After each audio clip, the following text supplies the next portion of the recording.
సజ్జల రామకృష్ణారెడ్డి సకల శాఖ మంత్రిగా మనందరం ముద్దుగా పీల్చుకుంటున్నాం.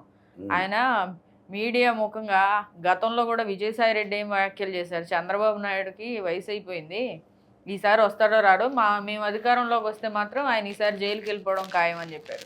ఇప్పుడేమో నిన్న ఈయన ఇష్టం వచ్చినట్టు ఈయన మాట్లాడుతున్నారు. దీనికి మీ ఆన్సర్ ఏంటి? మీరేమనుకుంటున్నారు? హారి గారు మీరు గమనించారో లేరో, అసలు వైఎస్ఆర్ కాంగ్రెస్ పార్టీ వాళ్ళు 5 ఏళ్ళు అధికారంలో ఉన్నప్పుడు బెదిరించడం కంటే 6 నెలలు ఎక్కువ బెదిరిస్తున్నారు. సజ్జల రామకృష్ణారెడ్డి గారు కూడా ఏమంటున్నాడంటే పంజా ఇసురుతాం అంటున్నాడు ఆయన. పంజా ఇసరటం మీకు చేత కాదు, మా చేతే అవుతుంది, జగన్ పంజా ఏంటో చూస్తారు 2 సంవత్సరాల్లో అంటున్నాడు. మీకు అంత సీన్ లేదని చెప్తున్నారు ఇండైరెక్ట్గా. ఆయన ప్రధాన సలహాదారుడిగా ఉన్నా కూడా 5 ఏళ్ళు ఎప్పుడు కూడా పంజా అనే మాట మాట్లాడలేదు ఆయన. ఇప్పుడు ఆయన కూడా పంజా అంటున్నాడు.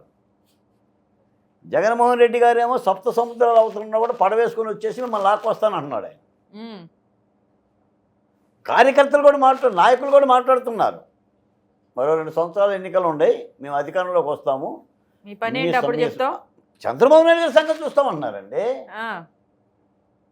ఏం బిక్కుంటారు బిక్కు అని కూడా అంటున్నారండి. నేను ఆ మాట అనకూడదు కానీ మీరు ఉండారు కాబట్టి.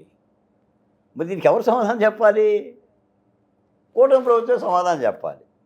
ఇప్పుడు నిన్న కూడా ఏదో ఒక ప్రధానమైన ఛానల్లో శ్రీకాళహస్తి నుంచి సురేంద్ర నాయుడు గారిని ఒక తెలుగుదేశం పార్టీ నాయకుడు చాలా పశ్చాత్తాపడుతున్నాడు. భార్య మీద ఆయన మీద కేసులు పెట్టారంట. ఆ కేసులు ఇప్పటివరకు ఏమీ లేవు.